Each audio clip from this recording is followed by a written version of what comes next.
कार्यक्रम के पुण्यार्जक हैं श्री विपिन कुमार जैन, श्रीमती अनीता जैन, श्री दीपक जैन दामाद, श्रीमती प्रीति जैन पुत्री, निहारिका जैन नातिन, अर्णव जैन नाती, श्री सौरभ जैन दामाद, श्रीमती प्रियंका जैन पुत्री, अमायरा नातिन, आराध्या जैन नातिन, श्री नितिन जैन पुत्र, श्रीमती शिल्पा जैन पुत्र वधू, अद्वैय जैन पौत्र, Advika Jain पौत्री। B&A Manufacturers and Exporters of Fine Jewelry, Advay Jewels LLP Manufacturer and Exporters of Diamond Jewelry, 5 Ansari Road, Daryaganj, New Delhi 110002।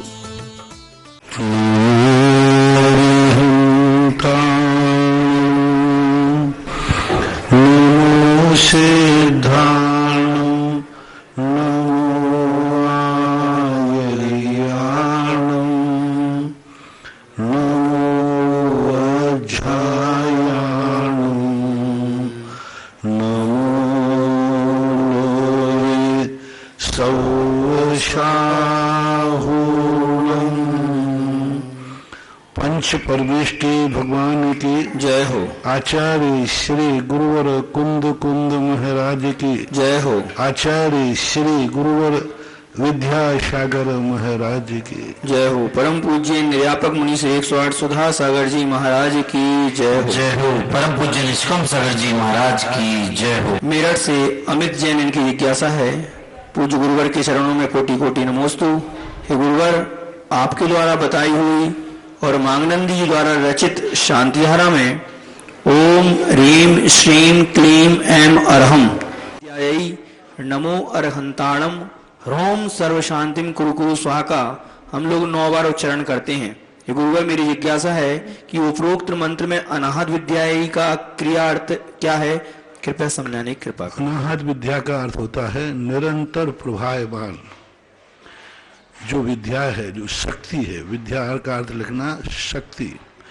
अनाहत प्रभायमान से जो शक्ति चली आ रही है, अनादिकाल से पंच परमेष्टियों का जो प्रभाव चला आ रहा है, और ये कभी टूटने वाला नहीं है, शाश्वत है, अविनाशी है।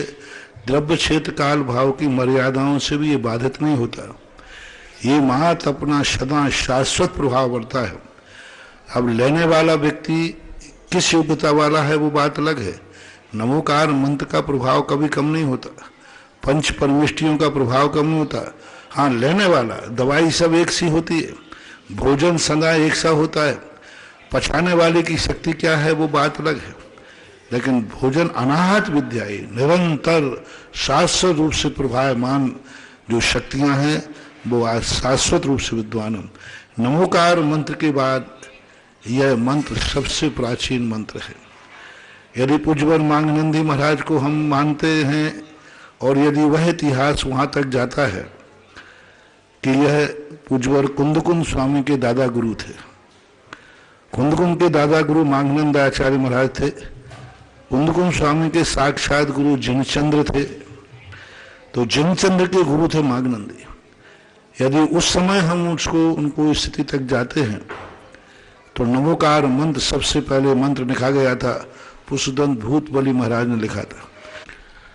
सहयोग केवली कहलाते हैं जो 13वें गुणस्थान वर्ती होते हैं, जो मन वचन काया की प्रवृत्ति आत्मा के प्रदेशों का परिस्पंदन होता है। 13वें गुणस्थान में उपदेश आदि भी देते हैं। और 14वें गुणस्थान अयोग यानी शरीर नाम कर्म का उदय जो है 13वें गुणस्थान तक ही रहता है। 14वें गुणस्थान में शरीर नाम कर्म का उदय खत्म हो जाता है और वहाँ नाता स्पंद रूप से शरीर में आत्मा के प्रदेशों का जो कंपन होता था वो खत्म हो जाता है। ईर्यापथ आश्रव भी रुक जाता है।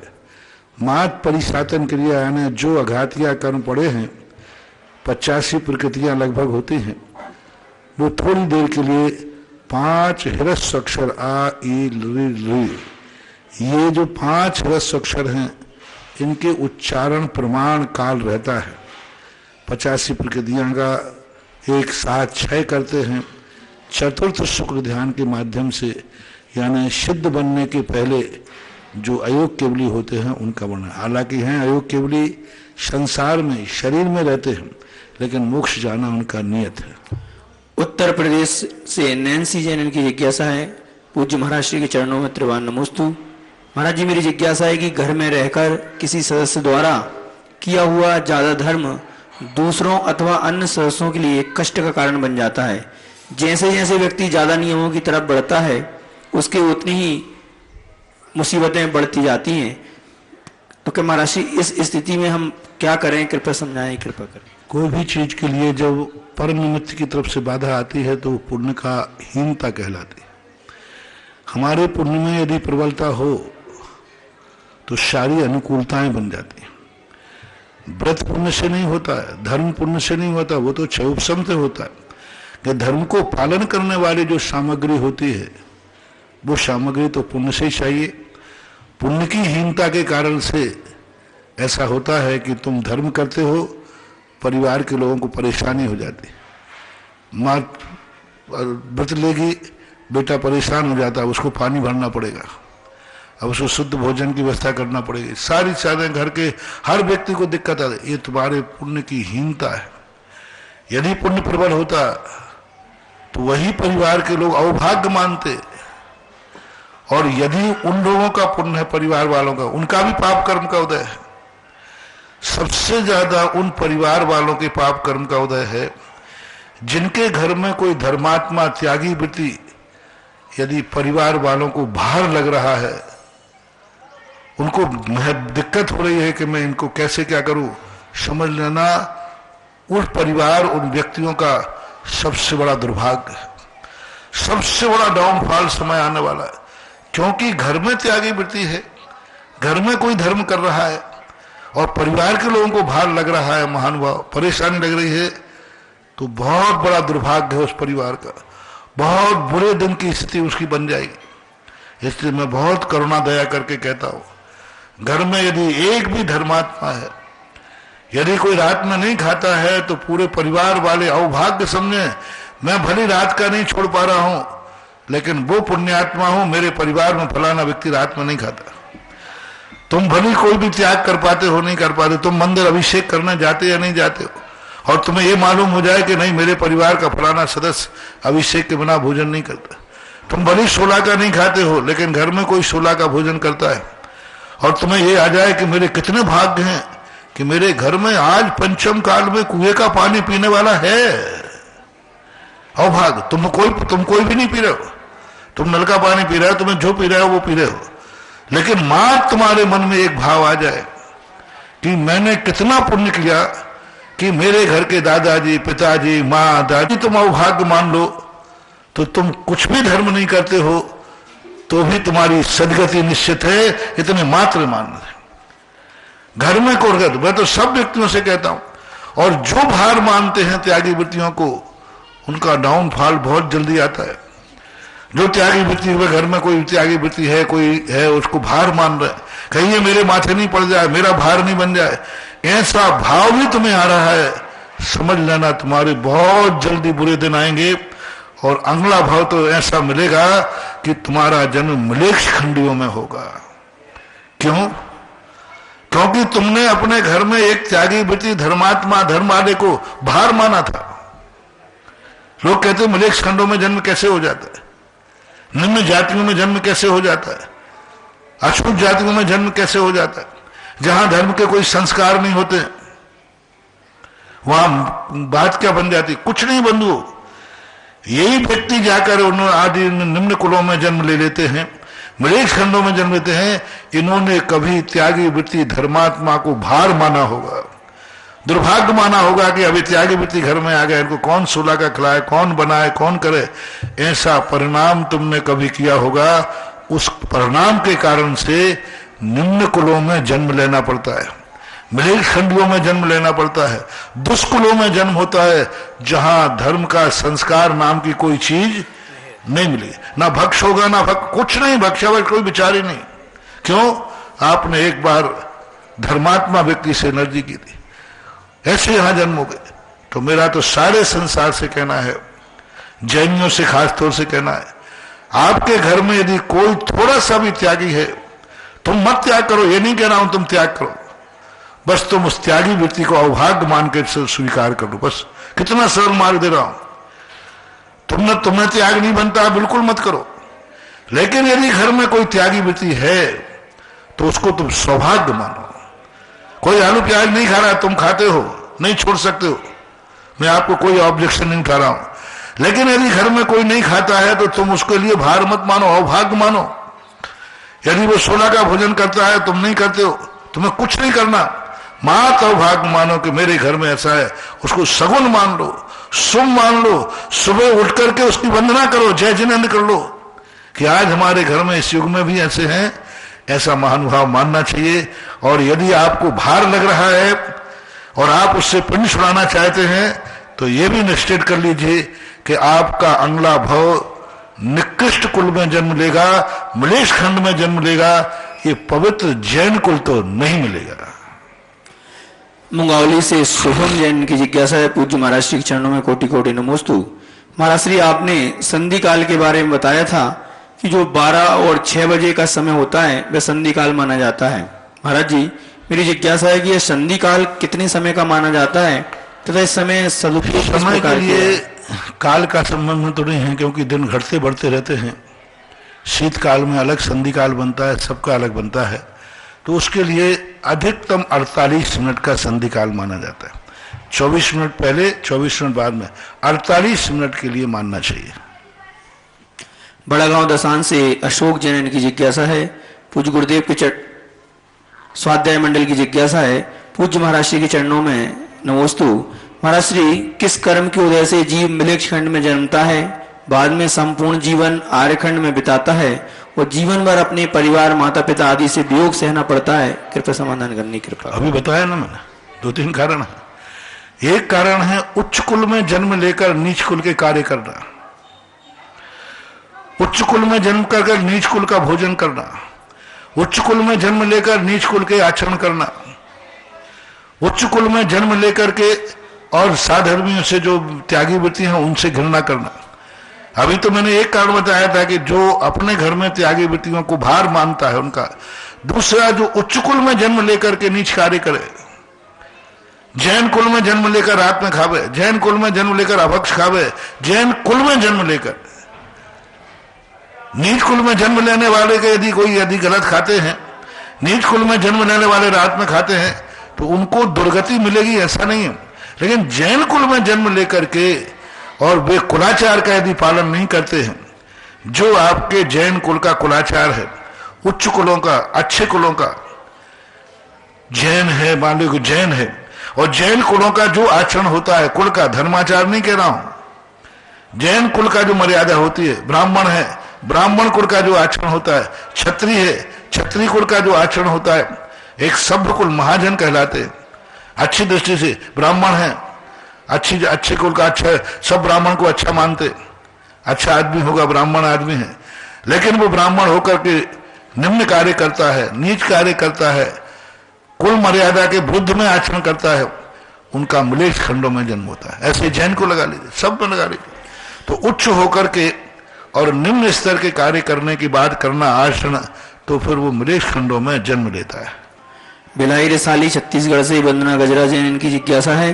पूज्य गुरुदेव के चरणों में त्रिवान नमोस्तु।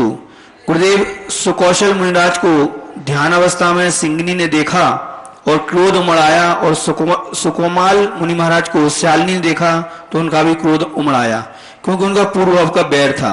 पर श्यालिनी के साथ उनके जो बच्चे ने जो मुनिराज का भक्षण किया, वे किस कारण से किया? क्योंकि बच्चों का तो कोई बैर था नहीं। वो तो माँ के कारण, संस्कार के कारण किया। उनको तो भूख लगी थी, उनको उन माँ ने जो किया बैर मान के किया, मैं इसको दुख दूंगी। बच्चों का बैर मान के नहीं, उन्होंने तो भोजन मान के किया, और भोजन मान करके उनका करना कोई बैर का कारण नहीं था। बड़ा गांव दसान से महिला मंडल की एक जिज्ञासा है। पूज्य गुरुदेव के चरणों में नमोस्तु। महाराज, वर्तमान समय में अधिकतर महानगरों में और अमीर घरानों में एक समस्या बहुत तेजी से बढ़ रही है। वह समस्या है कि जन्म लेते ही बच्चे को किराए के झूले में डाल दिया जाता है और वृद्ध लोगों को वृद्धाश्रम भेज दिया जाता है।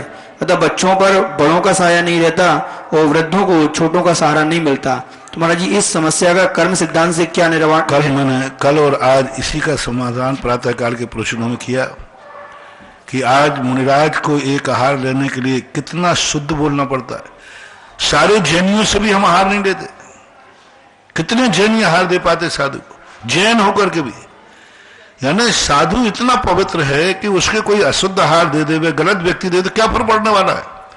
लेकिन नहीं, जैनाचार्य ने कहा कि नहीं, महावीर ने कहा कि तुम आहार देने वाला योग्य, पूर्णता योग्य हो। कितने जैनियों के नहीं लेते आहार, चौके से निकालना पड़ता है, कितनी शुद्धि। तो आपको भी देखना चाहिए कि आप लोगों के यहाँ जो संस्कार पड़ रहे हैं बच्चों में, परिवार में, वो इसी का परिणाम बन रहा है।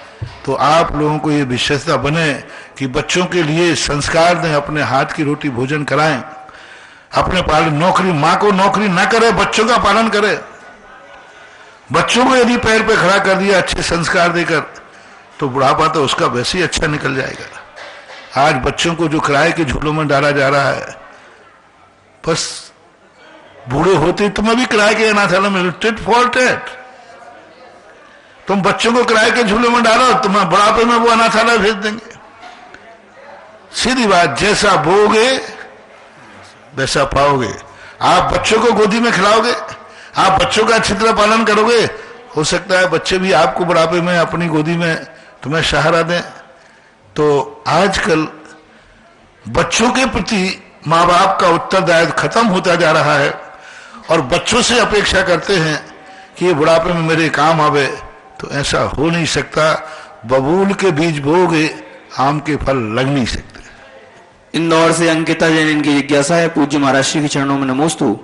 महाराज श्री, यदि किसी जीव की मृत्यु हो गई हो और उसके नाम से किया हुआ दान का पुण्य उस जीव को मिलेगा या उसके परिवारजन को, कृपया समाधान। यदि उसकी अनुमोदना होगी, करके गया है, कह के गया है, तो उसको मिलेगा। नहीं किया है तो फिर जो दे रहा है उसको लगेगा। रामगंज मंडी से अनीता जैन की जिज्ञासा है, परम पूज्य मेरे आराध्य गुरुदेव के चरणों में त्रिवार नमोस्तु।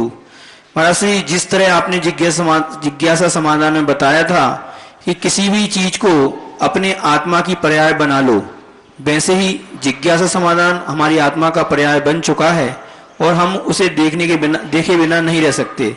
गुरुवर, मेरी जिज्ञासा है कि वैमानिक देवों के विमान की रचना किस प्रकार की होती है और वैमानिक उत्तरोत्तर किन की अधिकता से है, कृपया समाधान करने की कृपा। वैमानिक की जो रचना होती है, यहाँ जो आवास दान करते हैं, जो मंदिर बनाते हैं, धर्मशालाएं बनाते हैं, संस्थाशालाएं बनाते हैं, अस्पताल बनाते हैं, विद्यालय बनाते हैं, जो परोपकार के कार्यों में आवास दान देते हैं, उन जीवों को वहां विमान मिलता है। सीधी बात, आवास दान से आवास दान। अपन कहते हैं ना, गेहूं बोगे तो गेहूं आएगा।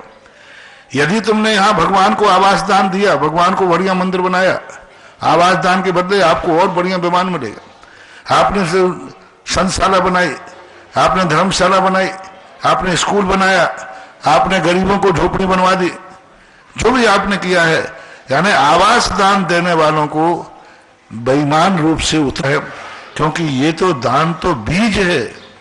आवास दान तुमने जैसा बोया है वैसा आपको मिलेगा। आप देखो तो सही, आपकी औकात देखो, आपका भावना देखो। आपने जिनेंद्र भगवान को आवास दान दिया, जिनेंद्र भगवान का मंदिर बनाया, क्या पुण्य है। जिनेंद्र भगवान का मंदिर बनाया आपने, जिनेंद्र भगवान के लिए बैठाने के लिए आपने छाया दी, आवाज दिया, तो वे फल करके जाएगा कि आपको अगले भवांतरों में साक्षात विमान मिलेगा, उत्कृष्ट वाले। जितना आपकी भावना होगी, आपके मन में ऐसा भाव होगा कि नहीं, जिनेंद्र भगवान का मंदिर बहुत बढ़िया बनाऊंगा, बहुत अच्छा बनाऊंगा, तो विमान भी उतने ऊपर हुआ, उत्तरोत्तर मिलेगा। तो सब चीजें दान के ऊपर आते थे। औषधि दान दिया होगा तो निरोगता मिलेगी। कभी आपने भगवान की भक्ति की होगी, उतनी आपको सुंदर रूप मिलेगा। भक्ति सुंदर रूपम और प्रणते उच्चै गोत्रम। जितनी आपने गुणवानों की विनय की होगी, जितनी आपको गुणवान को देखकर आपके अंदर एक आह्लाद भाव। भोपाल बैरागढ़ से मीना जैन की जिज्ञासा है, पूज्य महाराज श्री के चरणों में नमोस्तु। महाराज श्री, रत्न करंडक श्रावकाचार में शीर्षक में आया है कि इत्र त्याग में के कथन में आया है कि 1 करोड़ कसाईयों की हिंसा के बराबर एक इत्र की दुकान की दवाइयों में हिंसा है। कृपया इसको अर्थ सही समझाने की विस्तार से। नहीं, मैंने तो ऐसा कहीं पढ़ा नहीं भाई। अब इत्र कौन सा है, कोई हिंसात्मक हो तो मुझे पता नहीं। सुगंधित पदार्थों का उल्लेख तो शास्त्रों में भी मिलता है, चक्रवर्ती भी करता था। अब इत्र फुले भी जो सुगंधित है, इनको किस रूप में बनाए गए हैं, कौन सा इत्र खतरनाक है जो किसी जानवर को खेल करके निचाला गया हो। कोई ऐसे चाहे शैम्पू वगैरह बनते हैं, तो इसके लिए बात अलग है। सामान्य इत्र को लेकर के किस रत्नगंज साहब का आचार में आया है, मैंने तो ऐसा मूल में तो नहीं देखा, किसी हिंदी कारण लिखा हो तो ये बात समझ में नहीं आती। मनीषा जैन इनकी जिज्ञासा है, पूज्य महाराज श्री के चरणों में नमोस्तु। महाराज श्री, चंद्र ग्रहण सूर्य ग्रहण का आगम के अनुसार क्या प्रभाव पड़ता है और गर्भवती महिलाओं को ग्रहण के समय क्या करना चाहिए, कृपया समाधान करें। देखो, ये ग्रहण जो है अपने आप में एक ज्योतिष है। किसी भी शुभ चीज को ढांक रहा है अशुभ होता है, बस सामान्य ही। और उस अशुभ के समय चूंकि माँ को इसलिए कहा जाता है कि वो अच्छे से अपने जो प्रकाश को ढांकने वाला समय है उसको न देखे। बाकी आगम में ऐसा कोई शास्त्रों में मैंने कहीं नहीं पढ़ा है कि गर्भवती महिला को आदि को ग्रहण आदि नहीं देखना चाहिए, ऐसा जैन शास्त्रों में तो नहीं पढ़ा। ज्योतिष शास्त्रों के अनुसार उसको शुभ नहीं माना गया, अशुभ माना गया। हम लोग भी जब ग्रहण पड़ता है उस समय हम लोग भी आहार नहीं करते।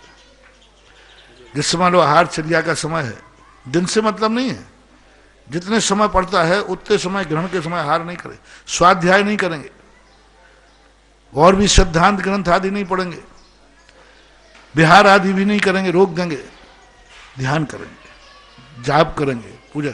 तो इस बार मुनि महाराजों के लिए भी जब ग्रहण के दुष्प्रभाव से कहा गया है, इसका अर्थ है ग्रहण का दुष्प्रभाव तो है। सन 1995 में दिवाली के दिन पड़ा था, हम लोग 1:30 बजे हारचरिया को उठे थे। हाँ, बिजोलिया में पड़ा, पिछली बार बिजोलिया में हुआ था, तो टाल देते हैं। तो ग्रहण के दुष्परिणाम है।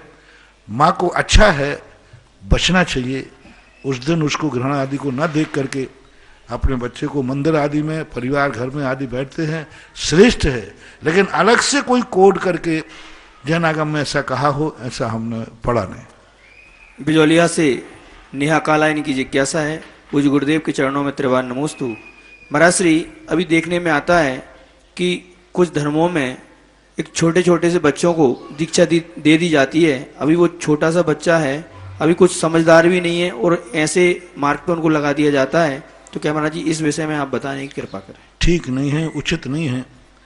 जब बाल भाई बंद है तो बाल दीक्षा भी बंद होना चाहिए। अति छोटी उम्र ठीक नहीं, कम से कम वह बालिक हो, थोड़ा समझदार हो, अपना स्वयं का निर्णय करने में सक्षम हो, तो ही होता है। बाकी ऐसा अभी दिगंबरों में तो ऐसा कोई देखने में नहीं आया कि अति बाल को, हाँ दिगंबरों में तो अभी अति बाल को दीक्षा देने का कोई प्रसंग हमें देखने में नहीं आया। और दिगंबर लोग इतना अति बाल दीक्षा देते भी नहीं, सब कम से कम 18, 20, 22 साल हो जाते हैं तभी मिलते हैं। वर्तमान में जितने मुनिराज हैं कोई ऐसे नहीं है कि बिल्कुल अति बाल में दीक्षा हुई।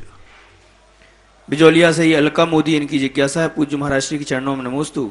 महाराज श्री, क्या सौधर्म इंद्र की इंद्राणी सची बालक तीर्थंकर पर अभिषेक करती है क्या? अगर करती है तो क्या पंचकलनक में जो सौधर्म इंद्र की इंद्राणी होती है? नहीं करती, ऐसा कोई मूल गुंद की परंपरा में ऐसा नहीं है। प्रतिष्ठा पाठों में भी कहीं ऐसा उल्लेख नहीं आया। प्रकीर्ण रूप से बाद में कुछ ऐसे ग्रंथ आदि में हैं, वर्तमान युग के कुछ ग्रंथ हैं, लेकिन मूल कुंद की परंपरा में तो ऐसा नहीं। बड़ा गांव दसान से पीयूष जैन की जिज्ञासा है, गुरुदेव के चरणों में नमोस्तु। महाराज श्री, विदेश क्षेत्र में अभी भी तीर्थंकर बालक का जन्म होता रहता है, तब जन्म के समय एक क्षण के लिए नरक में भी शांति का अनुभव होता है, तो उस क्षणिक शांति को हम क्या पंचम काल के मनुष्य अनुभव कर सकते हैं क्या? कृपया समाधान। पहली बात तो ये कथन सिद्धांत ग्रंथ का कथन नहीं है। वर्तमान युग में ऐसा भगवानों के तीर्थंकरों के संबंध में कहा जाता है, लेकिन सिद्धांत ग्रंथों में कहीं हमने ऐसा उल्लेख नहीं पढ़ा। और ये हमें अनुभव नहीं आ सकता है कि ये समय हम पकड़ लें कि तीर्थंकर का जन्म हुआ है, ऐसा कहीं उल्लेख नहीं है और अनुभव में आता भी नहीं। रावत भाटा से श्रीमती मधु जैन इनकी जिज्ञासा है, पूज्य गुरुदेव के चरणों में नमोस्तु। महाराज श्री, इष्टोपदेश की 31वीं नंबर की गाथा में आता है, कर्म कर्म हिताबंदी जीवो जीवो तस्पृहा आदि। तो महाराज जी, मेरी जिज्ञासा है कि कर्म भी जीव ही मानता है और जीव ही भोगता है, तो इसका क्या अर्थ माने? कृपया समाधान करने की कृपा। तो कर्म बांधने वाला जीव है तो भोगने वाला जीव है। जो गलती करेगा वही तो भोगेगा। कर्म बंधता नहीं है। मैंने अभी प्रवचन भी दिए थे 2 दिन। कर्म कभी जीव को नहीं बांधता, जीव कर्म को बांधता है, और जो गलती करेगा उसको भोगना पड़ता है, सीधी सी बात है। ललितपुर से सुमत चंद जैन कटारिया इनकी जिज्ञासा है, पूज्य गुरुदेव के चरणों में त्रिवार नमोस्तु। महाराज श्री, मेरी एक जिज्ञासा है कि कुआ की बिलछानी का निस्तारण किस प्रकार से होना चाहिए।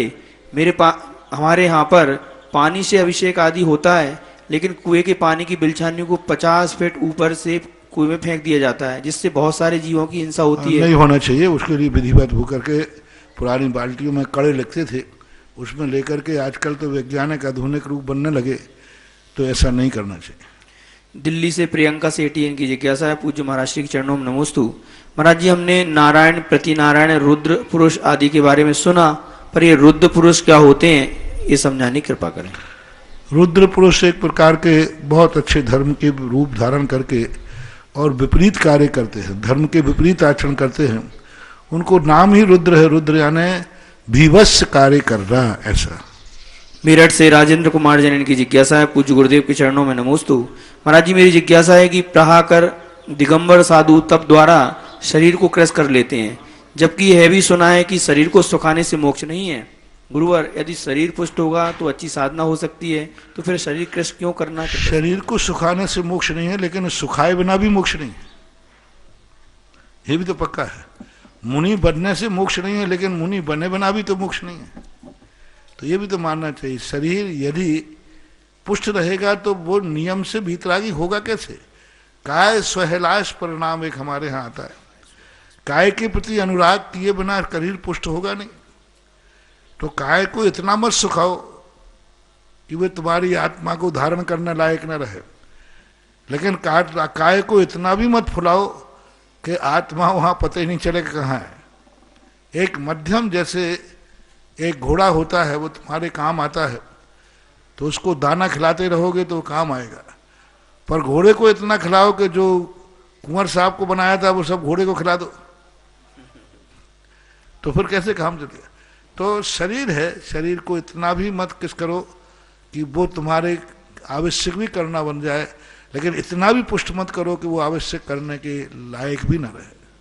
परम पूज्य आचार्य गुरुदेव श्री विद्यासागर जी महाराज के आज्ञानुवर्ती शिष्य निर्यापक श्रवण मुनि पुंगव श्री सदासागर जी महाराज के मुखारविंद से होने वाले जिज्ञासा समाधान में देश विदेश में टीवी के समक्ष जिज्ञासा भेजने वाले, सुनने वाले, देखने वाले उन सभी भक्तगणों की ओर से गुरुवर के चरणों में त्रिवार नमोस्तु नमोस्तु नमोस्तु।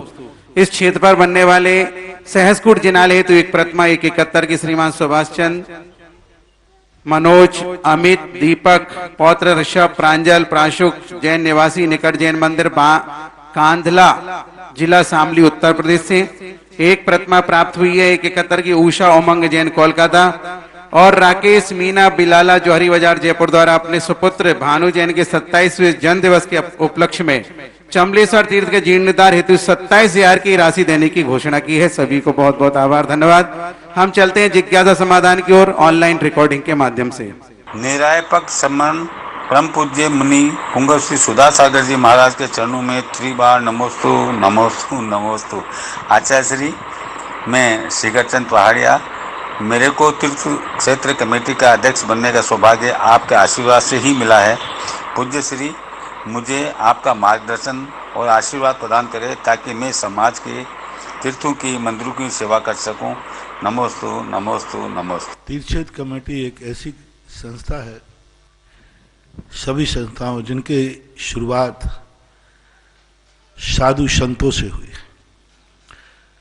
पूज्यवर आर्यनंदी महाराज ने, उनके गुरु जो समंतभद्र महाराज थे, उन्होंने तीर्थ क्षेत्र कमेटी के लिए अपने पैरों पर बल पर खड़ा करने के लिए सारे भारतवर्ष से एक ऐसा संगठन, ऐसा स्थिति दी। आज वो तीर्थ क्षेत्र कमेटी हमारे भारतवर्ष की एक बहुत अच्छी, एक प्रभावशाली कमेटी है। आज तीर्थ क्षेत्रों पर बड़े संकट आते रहे हैं, आ रहे हैं, तो तीर्थ क्षेत्र कमेटी के लिए जो भी अपना दायित्व संभालते हैं, उनका मूल उद्देश्य होना चाहिए तीर्थों की रक्षा करना। मूल उद्देश्य। सामाजिक विषमवाद और भी सारी नाना प्रकार के विकल्प, इन सब को गौण करके मात्र एक लक्ष्य हो, तीर्थों की रक्षा हो। और तीर्थों की रक्षा का अर्थ, जो अधर लोग हैं, जो इस दिगंबरत्व के प्रति विरोधी रूप में रहते हैं, दिगंबरत्व को नाश करने में लगे हैं, बस उनके संबंध में ही तीर्थ क्षेत्र कमेटी को विचार करना चाहिए। आपको शिखर चंद पहाड़िया बहुत पुराने भक्तों में हैं, मैं बहुत पुराने से बहुत समय से इनको जानता हूँ। और निहाल चंद पहाड़िया जो किशनगढ़ के हैं, उन्होंने तो इनके संबंध में कई बार चर्चा करते हैं और ये बहुत दोनों निकटवर्ती हैं। जब निहाल चंद पहाड़िया निकटवर्ती हैं तो उनके निकटवर्ती भी मेरे निकटवर्ती हुए, क्योंकि एक से एक मिलता है। और आपको ये दायित्व सौंपा गया, आपने दायित्व प्राप्त किया, बहुत अच्छी है। आप अपने कार्यकाल में बहुत सफल हों और जो तीर्थ क्षेत्रों के ऊपर विविधाएं हैं उनको दूर करने में आप दें। बस आप अधिक से अधिक समय आपने ये दायित्व, क्योंकि किसी पद को लेना कोई बड़ी चीज़ नहीं होती है, लेकिन उस पद को निभाना बहुत बड़ी चीज़ है। आप इस पद पर रह कर के ईमानदारी से सब कुछ विकल्प छोड़कर, मैं सदा पदाधिकारियों को कहता हूँ कि जब जिस पद पर बैठो, बस उस समय राजा जैसे होता था, राजगद्दी पर बैठते वो सारे अपने व्यक्तिगत सुख, अपने व्यापार व्यक्तिगत पारिवारिक सुख सब छोड़ करके एक ही लक्ष्य रहता था, प्रजा को सुख। इसी प्रकार तीर्थ क्षेत्र कमेटी को पद के प्राप्त करने के बाद सब विकल्पों को छोड़ करके मात्र 24 घंटे एक ही विकल्प कि मैं अपने कार्यकाल में किस तीर्थ क्षेत्र को कितना सुरक्षित कर पा रहा हूं, कितने आप किस ढंग से आपको साम दंड भेद नीति सारी की सारी पूरी ताकत लगा देना चाहिए। और ये हर पदाधिकारी को सोचना चाहिए, मैं अपने कार्यकाल में किसी ना किसी क्षेत्र की एक समस्या का समाधान जरूर करूंगा, जिससे कल के लोग ये कहें हमारे तीर्थ क्षेत्र पे समस्या थी, फलाने अध्यक्ष के कार्यकाल में दूर हुई।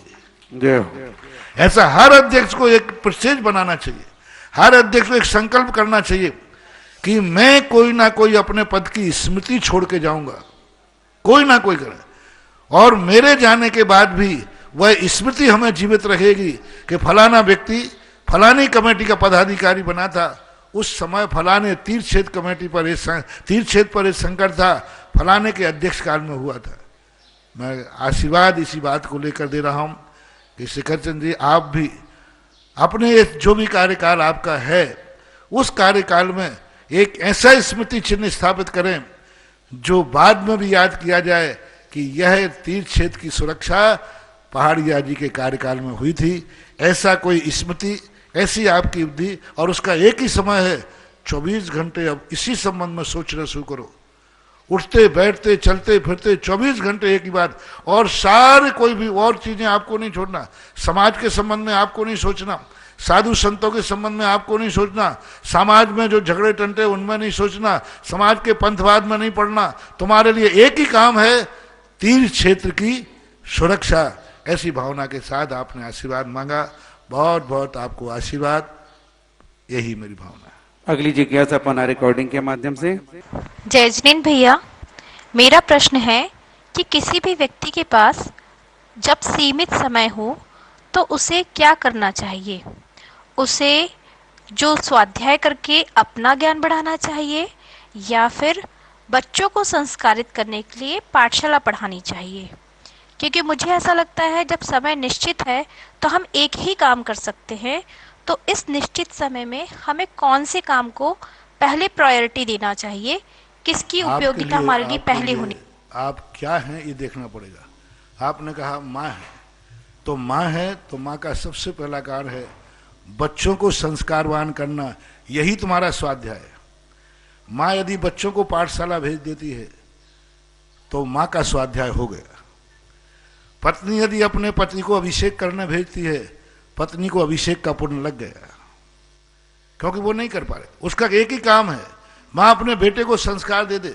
हमारे शास्त्रों में आया, आचार्य महाराज का सबसे बड़ा काम क्या है? स्वयं की सामायिक करे कि शिष्यों की कराए? सबसे पहले शिष्यों की सामायिक कराए, और स्वयं की सामायिक में कोई कम बड़ी हो जाए, बोले हो जाए, शिष्य की सामायिक नहीं बिगड़ना चाहिए, साधु की। तो आचार्य, तो आपको पद देना देखना पड़ेगा कि आप कौन हैं, कौन किस पद पर रह करके आपका समय कम है, किस लिए समय कम है? गप्पे लगाने के लिए समय है, बाजार में घूमने के लिए समय है, सहेलियों के साथ सहेली बाग घूमने में समय है, टीवी देखने का समय है, क्रिकेट देखने का समय है, मात्र अकेले समय नहीं है तो स्वाध्याय और पाठशाला यही समय कम पड़ता है, यही समय सारे सब जगह कहीं समय। सवेरे लेट उठने में कोई समय की कमी नहीं है। सवेरे यदि आपको नहाने धोने में थोड़ा टाइम लगता है, कहीं घूमने जाना है स्विमिंग पूल में, वहां आपके पास टाइम है। 4 सहेली आके बैठ जाए तो आपके पास समय है। टीवी पर कोई मैच चल रहा हो तो आपके पास कितना समय है? सब कुछ बंद। तो ये भी हमें देखना पड़ेगा कि आपका समय कितना कीमती है, किस किस के लिए आपके पास समय है। वो देखने के बाद फिर मैं कह सकूंगा कि धर्म के लिए फिर यदि समय नहीं है तो कोई बात नहीं। पहले हमें आपका ये एजेंडा भेजें कि आप सवेरे से शाम तक किन किन कार्यों में आपको ये भाव आता है। क्या मैच आता है उस समय भाव आता है मेरे पास टाइम नहीं है? ये पूछो कि महाराज मैं स्वाध्याय करूं कि मैच देखूं?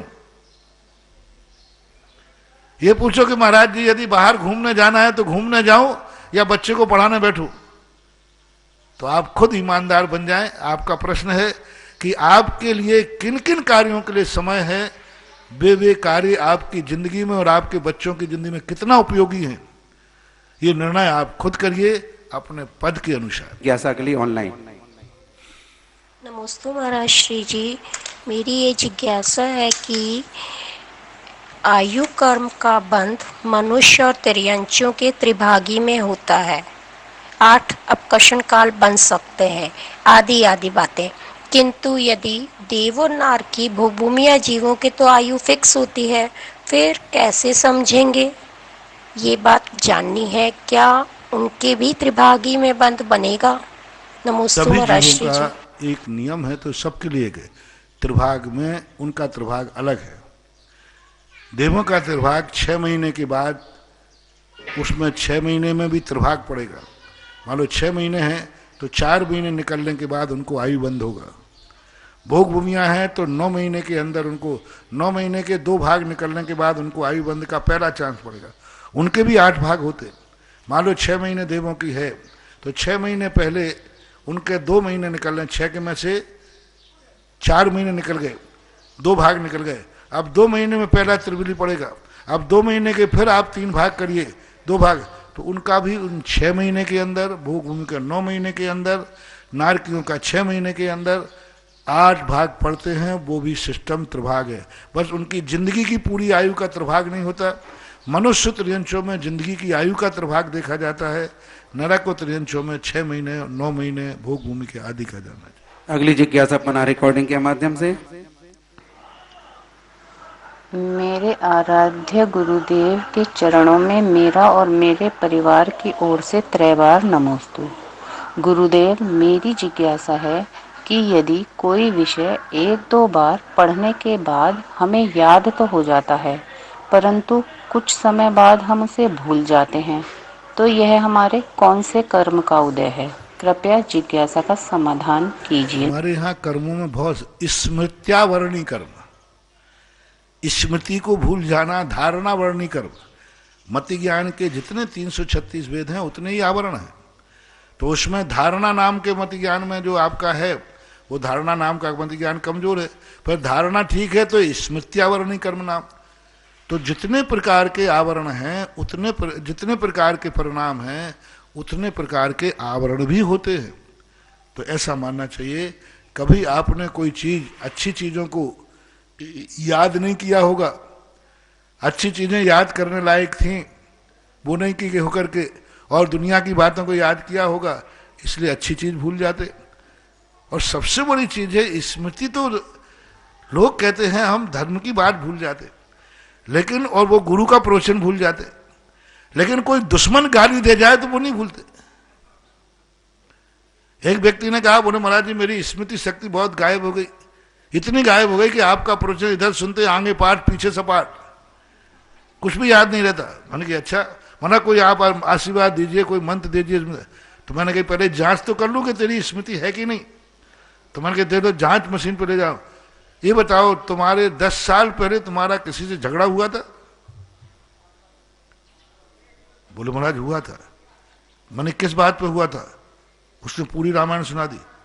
मैंने कहा कोई और बात बोला? नहीं महाराज पूरी एक एक बात याद है। मैंने कि मरीज दवाई के लायक नहीं है। जैसे 10 साल की स्मृति ताजी है और 1 घंटे का प्रवचन नहीं ताजे है, तो ये हमारी रुचि का अभाव होता है। हम उसको आत्मा की पर्याय मान करके उस दुश्मन की गाली को हमने इतना अपना मान लिया, इतना घर कर दिया कि 10 साल तो क्या पूरी जिंदगी में नहीं भूलते। और गुरु वो दुश्मन था, उसकी दी हुई बात को हम 10 साल तक सोच के करें, गुरु तुम्हारा परम कल्याणी है, पर उसको उतने दिल नहीं लगाया, उतना हृदय नहीं लगाया, आत्मा से उस बात को नहीं सुना, आत्मा की पर्याय नहीं बनाया, इसलिए भूल जाते हैं, ऐसा मानना चाहिए। अगली जिज्ञासा पना रिकॉर्डिंग के माध्यम से। कोटि से नमोस्तु गुरुदेव। मैं ब्यावर से कमल राव का। आपके प्रवचन का यह अंश कि जिसका जो सर्वश्रेष्ठ प्रिय है उसका अपमान करवा दो, वह नरक का पात्र है, बिल्कुल सही व सटीक है। लेकिन गुरुदेव, आज के वर्तमान परिस्थिति के संबंध में मेरी एक जिज्ञासा है कि माँ का बनाया हुआ टिफिन में भोजन हमको अमृत जैसा लग रहा है, हम उसका तहे दिल से सम्मान भी करते हैं, लेकिन वह व्यक्ति माँ वाला टिफिन खोलने ही वाला था कि उनके बॉस ने उन्हें अपने टिफिन में से खाना खाने के लिए ऑफर किया। वह व्यक्ति बड़ा धर्म संकट में फंस गया कि बॉस के प्रस्ताव को अगर वह स्वीकार नहीं करता है तो उसकी नाराजगी उसको बर्बाद कर सकती है। न चाहते हुए भी माँ के टिफिन को छोड़कर बॉस के साथ खाना खा लेता है, लेकिन अंदर उसे पश्चाताप हो रहा है और वह घर पर जाकर माँ से माफी मांगकर उसके हाथों वाला वह टिफिन उसके हाथों से ही वह शाम को खा लेता है। माँ क्षमा कर कर उसको अपने हाथों से खिला देती है। मेरी गुरुदेव ये जिज्ञासा है कि इसमें वह पाप का भागी बनेगा क्या? सबसे बड़ी बात है कि आपके प्रवचन का तुमने प्रवचन तो सुना, लेकिन उसका पूरा भाव नहीं समझ पाए। उसने माँ के भोजन को बुरा मान के नहीं खाया, एक सूखा क्या खाऊं मैं, ये तो गीला बोल रहा है। हमने उदाहरण दिया था कि वहां उसको बहुत अच्छा भोजन मिल रहा है, सटरन मिष्ठान आदि जो, और माँ ने सामान रूप से रोटी रख दी है, तो उसने माँ का इसलिए नहीं खाया कि ये घटिया भोजन कौन खाए, वो बढ़िया खाऊंगा ना। तो वहां तुम्हारा जो प्रश्न है वह मजबूरी है, वह माँ के भोजन का अपमान नहीं है, माँ के भोजन का अपमान नहीं है। यदि माँ को तुम सुनाओगे तो वो यही कहेगी बेटा तुमने ठीक किया, नहीं तो बॉस नाराज हो जाएगा, तेरी जिंदगी खत्म हो जाएगी। माँ नाराज नहीं हुई तो वहां भाव देखा जाएगा, इसमें कोई दोष नहीं है। इन परिस्थितियों में ये विवेक कहलाता है, उचित ही है। अगली जिज्ञासा। और अभी जो पहले प्रश्न आया था स्मृति के संबंध में कि हम पढ़ते हैं तो भी जो तो मैंने एक बात तुम्हें बताई, आप पढ़ते हैं, स्वाध्याय करते हैं, भूल जाते हैं, आप इसकी चिंता मत करो। आप देखना जो आपने पढ़ा है समय आने पर याद आ जाएगा। आप पढ़िए, आप ये चिंता मत करिए कि पढ़ने से क्या फायदा, मैं सब भूल जाऊंगा, भूल जाऊंगी। नहीं, आपको पढ़ना है, जब कभी मौका पड़ेगा वो पढ़ा हुआ विषय कहीं ना कहीं याद आ जाता है।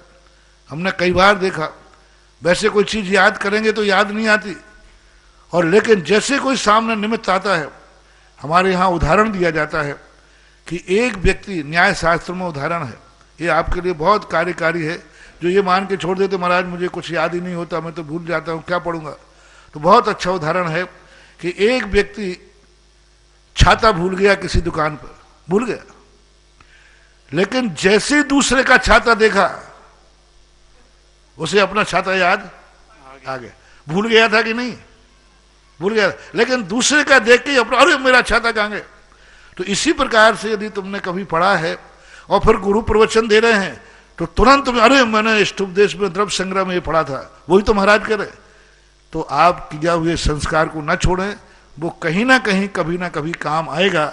और यदि आपने लगन से पढ़ा है तो कोई बात नहीं, आपको भवांतर में भी याद आएगा, जाति स्मरण हो जाएगा। जाति स्मरण क्या है? यहां उसने स्वाध्याय किया, कुछ समझ में नहीं आया, अगले भाव में जाके जाति स्मरण में उसको याद आ जाएगा क्या? इसलिए अच्छे कार्य किए हुए कहीं ना कहीं उपयोग हो जाता है, ऐसा मान के करना चाहिए। अगली जिज्ञासा पना रिकॉर्डिंग के माध्यम से। गुरुवर के चरणों में बारंबार मेरे और मेरे परिवार का बारंबार नमोस्तु। हे गुरुवर, ये पंचम काल के इस हुंडाव सर्पणी के दोष के कारण कई प्रकार के 363 मत और भेद पाए जाते हैं, पर अन्य पंचम काल में तो ये दुविधा नहीं थी और उस समय तो केवल एक जैन धर्म ही पाया जाता था। तो क्या उस समय जो इस काल में इतने पाप और देखने को मिल रहे हैं, जैसे कि अंतरजाति विवाह, मांस भक्षण इत्यादि, तो उस समय तो केवल जैन धर्म होने के कारण क्या ऐसी प्रवृत्तियां उस समय भी पाई जाती थी? और उस समय क्या ज्यादा पाप, इस तरह के पाप होते थे क्या? और अगर नहीं होते थे तो किस तरह की पाप प्रवृत्तियां ज्यादा होती थी? मोहिनी कर्म के दो रूप हैं, एक दर्शन मोहिनी और एक चारित्र मोहिनी। दर्शन मोहिनी के भी दो रूप है, एक गृहीत और अगृहीत। गृहीत मिथ्यात्व नहीं था, गृहीत यानी कुगुरु कुदेव कुशास्त्रों के आयतन नहीं थे, लेकिन मिथ्यात्व तो था। गृहीत मिथ्यात्व अनादिकाल से होता है और पापों का संबंध चरणानुग से, चारित्र मोहिनी से, तो पापाचार तो सदा से रहे। आज विधेय क्षेत्र के अंदर कोई गृहीत मिथ्यात्व नहीं है, ना वहां कोई खोटा देव है, ना खोटा शास्त्र है, ना खोटे गुरु है, लेकिन आज पाप तो वहां भी लोग पाप करते हैं, वहां से भी लोग नरक जाते हैं। तो ये अलग व्यवस्था है कि हुंडाव सर्पणी दोष के कारण से 363 मत गृहीत मिथ्यात्व के रूप में प्रस्फुटित हुए। ये प्रश्न दर्शन मोहिनी का विषय है और वो भी गृहीत मिथ्यात्व का है, लेकिन बाकी और जितने पाप हैं वे तो सदा से होते आए, सदा होते रहेंगे। अगली जिज्ञासा अपना रिकॉर्डिंग के माध्यम से। नमोस्तु महाराज श्री, मैं नीरज जैन जबलपुर से मेरे पूरे परिवार की ओर से बारंबार नमोस्तु। महाराज श्री, मेरी जिज्ञासा ये है कि एक श्रावक जब मंदिर जी में दर्शन करने जाता है तो मैंने देखा है कि उसके चेहरे में प्रसन्नता रहती है और वह अंतर्मन से जो दर्शन करता है, भाव विभोर होकर दर्शन करता है। और वही एक दूसरी तरफ कुछ श्रावक होते हैं जिनके चेहरे की मुद्रा ही कुछ अलग रहती है, वह अलग ही मुद्रा में रहते हैं, बात करने का तरीका उनका अलग रहता है। तो महाराज श्री, मेरी जिज्ञासा ये है कि एक उत्कृष्ट भक्ति क्या होती है और भगवान के दर्शन करते समय बाहर के चेहरे, हाँ समझ गया मैं, बाहर के चेहरे से कोई फर्क नहीं पड़ता, किसी के अंदर की आह्लाद के भाव है। यदि अंदर के आह्लाद भाव से कर रहा है तो उत्कृष्ट भक्ति है, जितना कम आह्लाद भाव है उतनी कम भक्ति मानना चाहिए, यही इसका अर्थ। अगली जिज्ञासा अपना रिकॉर्डिंग के माध्यम से।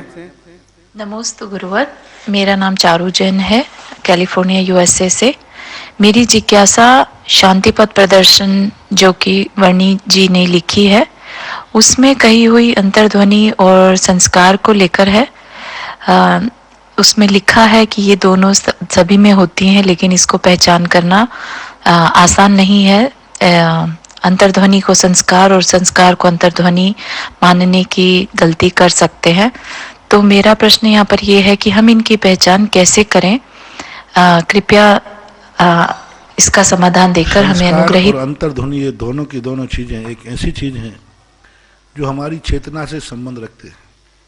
अंतर्ध्वनि, अंतर की आवाज, हर चीज में अंदर की आवाज होती है। आप कोई भी कार्य करने जा रहे हैं उसके संबंध में सबसे पहले आपकी अंतर की आवाज जो आएगी वही सत्य है।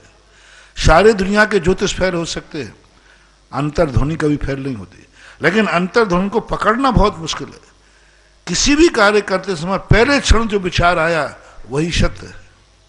अब वो विचार कई बार संस्कारों से आता है, कई बार संस्कार, यदि हमारे जीवन में संस्कार अच्छे हैं, एक अहिंसक व्यक्ति है, अहिंसक बेटा है, उसके घर में कभी हिंसा नहीं होती है, तो उसकी अंतर्ध्वनि कभी कोई जीव मरने की स्थिति में आएगा तो उसकी अहिंसा की आवाज आएगी। जिसके घर में हमेशा मार काट होती रहती है, मांसाहारी परिवार है, उसको संस्कार ऐसा दे दिया गया, उसकी अंतर्ध्वनि जब भी आएगी उसकी अहिंसात्मक नहीं हिंसात्मक आएगी।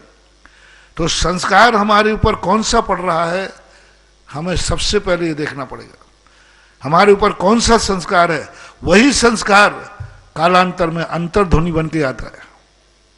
अंतर्ध्वनि संस्कारों, संस्कार बीज है, अंतर्ध्वनि फल है। हमारे ऊपर कौन सा संस्कार पड़ा, हम किस क्षेत्र में हैं, हम किस काल में हैं, किस परिवार में हैं, चारों तरफ का वातावरण जो हमारे ऊपर पड़ता है, उसके बाद अंतर्ध्वनि का परिणाम निकलता है। यदि आपका संस्कार अच्छा है तो आप किसी भी बुरे कार्य को देखते ही आपकी आंख झुक जाएगी, क्योंकि आपकी अंतर्ध्वनि ने कहा इसको मत देखना, इसको नहीं देखना। एक व्यक्ति देख रहा है और एक व्यक्ति नहीं देख रहा है, दोनों का दृश्य एक ही है। एक की आंख क्यों झुक गई? क्योंकि उसको संस्कार दिए गए थे अच्छे। एक की आंख क्यों खुली है? क्योंकि उसको बुरा संस्कार दिया गया था।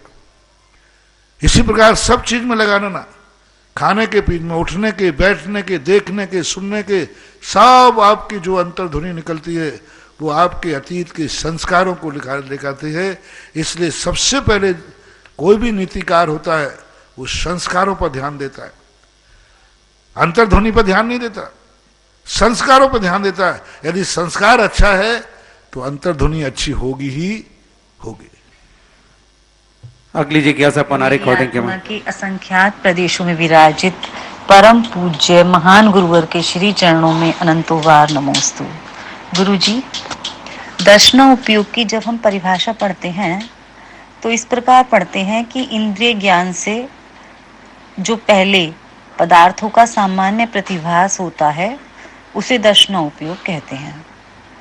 जिज्ञासा यह है कि अरिहंत भगवान के इंद्रिय ज्ञान नहीं होता, अतीन्द्रिय ज्ञान होता है, तो वहां दर्शनोपयोग की परिभाषा क्या इस प्रकार लगाएंगे कि ज्ञान से पहले जब उपयोग आत्मा की तरफ अभिमुख होता है तो वो दर्शनोपयोग है, अथवा आप समझाइए उनके दर्शनोपयोग की क्या परिभाषा होगी? पहली बात तो दर्शनोपयोग होता है छद्मस्त्वा को, छद्मत्वों को दंसन पुब्बम नानम छद्मत्तानम दोन्य उपयोगा जम्मा जुगमम केवल ही ना है जुगमम तुते देवी, ऐसा कोई द्रव्य संग्रह की गाथा है कि छद्मस्तों के लिए जो दर्शन ज्ञान है वो भिन्न समय में होगा। जैसे आपने देखा होगा कि पहले फोटो बनती थी तो पहले निगेटिव बनता था, फिर निगेटिव से फोटो धोई जाती थी, और आजकल बिना निगेटिव के बस केवली भगवान का ज्ञान दर्शन बिना निगेटिव की सीधी फोटो है, एक साथ। निगेटिव भी उसमें है, निगेटिव पॉजिटिव दोनों एक साथ कैमरे में आ जाते। केवली भगवान का दर्शनोपयोग ऐसा ही है। और छद्मस्तों का दर्शनोपयोग वही पुराना सिस्टम, पहले निगेटिव बनाओ फिर वो धुलेगा। दंसन पुब्बम नानम छद्मत्तानम न होंति दोनों उपयोगा, दोनों एक साथ उपयोग में नहीं होते। केवल ज्ञानी जब दर्शनोपयोग ज्ञानोपयोग दोनों, क्योंकि उनके ज्ञान में झलकना है, यहां इसको जानना है, यहां जानने की क्रिया की जाती, वो क्रम से ही होगी। वहां उनको जानना नहीं है, झलकना है। एक व्यक्ति को देखना है 10 चीजों को, तो वो क्रम से ही देखेगा कि 10 को एक साथ देखेगा। और 10 चीजें दर्पण में झलकना है तो 1008 चीजें आ जाए ना, उसमें क्या फर्क पड़ना। दर्पण में कोई चीज झलकती है तो एक साथ कितनी झलक सकती है, कितनी भी झलकना है। अब उनमें से अपन को देखना है, तो इसलिए संसारी प्राणी देखता है तो वो क्रम से ही देख पाएगा एक एक को, लेकिन केवली भगवान देखते नहीं हैं, केवली भगवान के ज्ञान में झलकते हैं, और झलकने में दर्शन और ज्ञान एक साथ हो जाता है। एक साथ कितने ही पदार्थ दर्पण में झलक जाएं, दर्पण को कोई परेशानी होने वाली नहीं। इसलिए केवली भगवान का जो ज्ञान है, दर्शन है, वो दर्पण के समान है। प्रतिफलंती मालिका यश, दर्पण तलयु शकला प्रतिफलंती मालिका यश। पूज्यवर अमृतचंद सूर्य महाराज ने कहा दर्पण युतर शकला, दर्पण के समान संसार के त्रिकाल पदार्थ उनके ज्ञान में झलकते हैं, इसलिए वो एक साथ है। आपको बहुत सरल उदाहरण दिया, वहां संपूर्ण चीज झलकती है, इसलिए दर्शन उपयोग एक साथ हो जाता है। अपने यहाँ झलकती नहीं है, अपन अभिमुख होकर जानते हैं, इसलिए माना जाता है। रही बात जो दर्शन की तैयारी, अभिमुख की तैयारी है, वो पूज्यवर वीरसेन स्वामी महाराज ने धवला जी के अंदर ऐसा कुछ लिखा कि दर्शन जो है स्वग्राही दर्शन, परग्राही ज्ञानम। तो स्वग्राही का अर्थ है जो वस्तु को जानने के पूर्व तैयारी है, उसको भी कई लोगों ने दर्शन लिया, लेकिन यह वचन प्रभायमान नहीं है।